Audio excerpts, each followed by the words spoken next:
बिस्मिल्लाहिर्रहमानिर्रहीम। अस्सलाम वालेकुम। आई एम उस्मान हबीब। आज हम lecture number 1 chapter number 10 electrochemistry के बारे में पढ़ेंगे। सबसे पहले हम इलेक्ट्रोकेमिस्ट्री का इंट्रोडक्शन देखेंगे, फिर हम देखेंगे कि ऑक्सीडेशन और रिडक्शन में क्या डिफरेंस होता है। तो इलेक्ट्रोकेमिस्ट्री को हम लोग डिफ़ाइन ऐसे करते हैं कि branch of chemistry in which we study about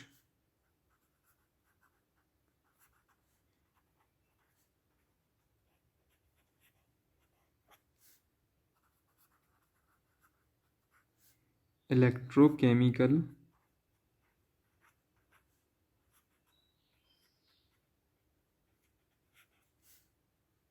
cell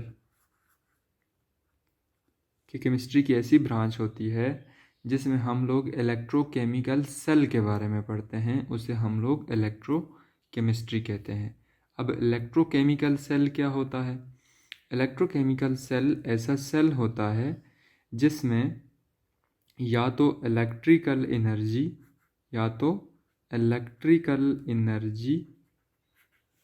convert होती है केमिकल एनर्जी में,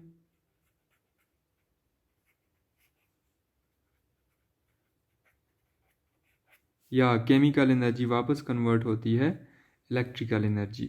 यानी इलेक्ट्रिकल एनर्जी और केमिकल एनर्जी का जो इंटर कन्वर्जन होता है उसकी स्टडी का नाम इलेक्ट्रोकेमिस्ट्री होता है। और ऐसा सेल जो इलेक्ट्रिकल एनर्जी को केमिकल एनर्जी में कन्वर्ट करता है उसे हम लोग इलेक्ट्रोलिटिक सेल कहते हैं, उसे हम लोग इलेक्ट्रोलिटिक सेल कहते हैं। जबकि ऐसा सेल जो केमिकल एनर्जी को इलेक्ट्रिकल एनर्जी में कन्वर्ट करता है उसे हम लोग गैल्वानिक सेल कहते हैं, उसे हम लोग गैल्वानिक सेल कहते हैं। अब जो इलेक्ट्रिसिटी होती है उसको प्रोड्यूस करने के बहुत सारे मेथड्स हैं। इलेक्ट्रिसिटी को प्रोड्यूस करने के बहुत सारे मेथड हैं, जैसे विंड पावर स्टेशंस में इलेक्ट्रिसिटी प्रोड्यूस की जा सकती है, सोलर सिस्टम्स के ज़रिए इलेक्ट्रिसिटी प्रोड्यूस की जा सकती है, इसी तरह वाटर डैम्स के थ्रू इलेक्ट्रिसिटी प्रोड्यूस की जा सकती है। लेकिन आज के इस मॉडर्न वर्ल्ड में इलेक्ट्रिसिटी को प्रोड्यूस करने के लिए इलेक्ट्रोकेमिकल सेल बहुत ज़्यादा यूज़फुल हैं। तो इलेक्ट्रोकेमिकल सेल जो होते हैं इसमें हम लोग मोस्टली टर्म्स यूज़ करते हैं इलेक्ट्रोलाइट्स। इलेक्ट्रोलाइट्स क्या होते हैं डियर स्टूडेंट्स? इलेक्ट्रोलाइट्स वो सब्सटेंस होते हैं जो कैटाइन और एनाइन प्रोड्यूस कर सकते हों। ऐसे सब्सटेंसेस को हम लोग इलेक्ट्रोलाइट्स कहते हैं। ऐसे सब्सटेंसेस जो वाटर के अंदर कैटाइन और एनाइन बना सकते हों उन्हें हम इलेक्ट्रोलाइट्स कहते हैं। और इलेक्ट्रोलाइट्स में मौजूद कैटाइन और एनाइन की वजह से ही इलेक्ट्रिसिटी कंडक्ट होती है। इसी तरह बाद सब्सटेंसेस ऐसे होते हैं जिन्हें हम लोग नॉन इलेक्ट्रोलाइट्स कहते हैं। नॉन इलेक्ट्रोलाइट्स कौन से सब्सटेंसेस होते हैं? नॉन इलेक्ट्रोलाइट ऐसे सब्सटेंसेस होते हैं जिनको जब वाटर में फेंका जाता है तो वाटर में वो हल तो हो जाते हैं लेकिन वो कैटाइन और एनाइन प्रोड्यूस नहीं करते। ऐसे सब्सटेंसेस को नॉन इलेक्ट्रोलाइट्स कहते हैं। जैसे NaCl एक इलेक्ट्रोलाइट है क्योंकि ये कैटाइन और एनाइन बनाएगा वाटर में जाके। इसी तरह नॉन इलेक्ट्रोलाइट जैसे हम लोग बात करते हैं ग्लूकोज की C6H12O6 जो कि पानी में हल तो हो जाता है लेकिन उसमें जाकर कैटाइन और एनाइन प्रोड्यूस नहीं करता। तो इलेक्ट्रोकेमिस्ट्री जो होती है वो इलेक्ट्रिकल एनर्जी को केमिकल एनर्जी और केमिकल एनर्जी को इलेक्ट्रिकल एनर्जी में कन्वर्ट करने के बारे में स्टडी करते हैं।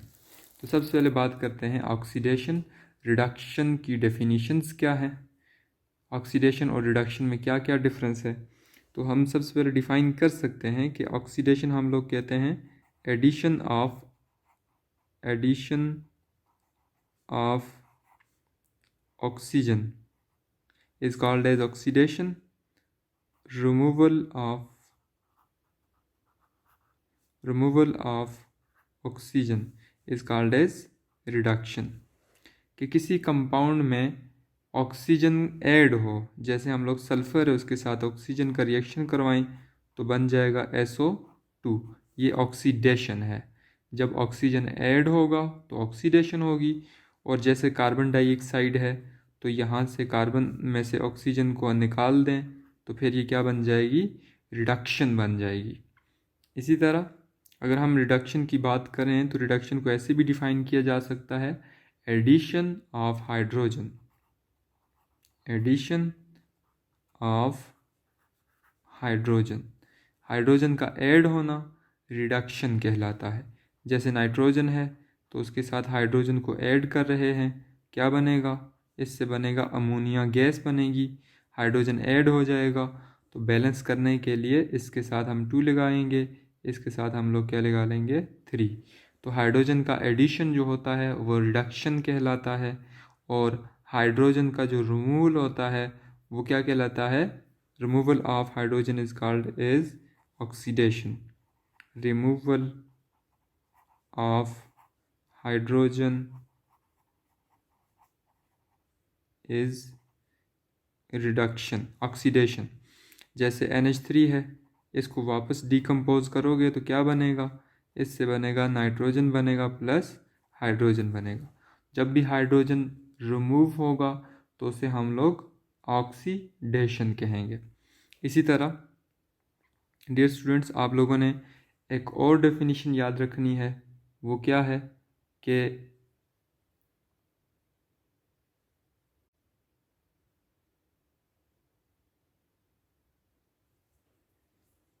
loss of electron is called as oxidation, gain of electron is called as reduction।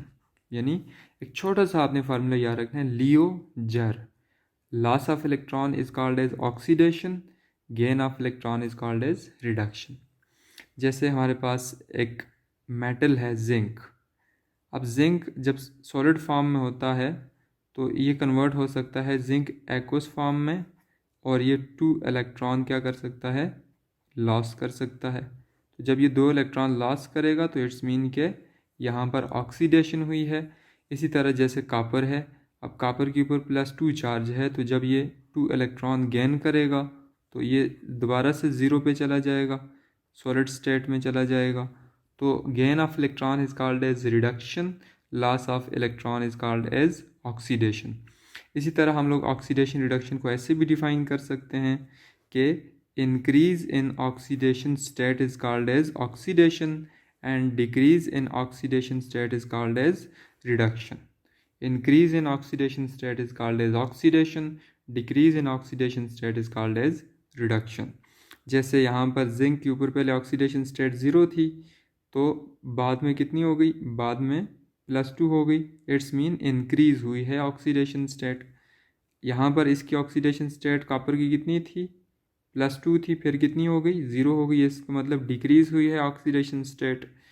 तो increase of oxidation state, decrease of oxidation state, इनको हम लोग कहते हैं ऑक्सीडेशन एंड रिडक्शन।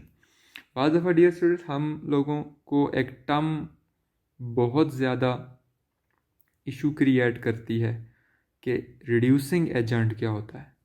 जो डेफिनेशंस आप ऑक्सीडेशन के लिए इस्तेमाल करते हैं वही डेफिनेशन रिड्यूसिंग एजेंट के लिए यूज़ करेंगे। जो ऑक्सीडेशन की डेफिनेशंस हैं वही रिड्यूसिंग एजेंट की डेफिनेशन है, और जो रिडक्शन की डेफिनेशंस हैं वही ऑक्सीडाइजिंग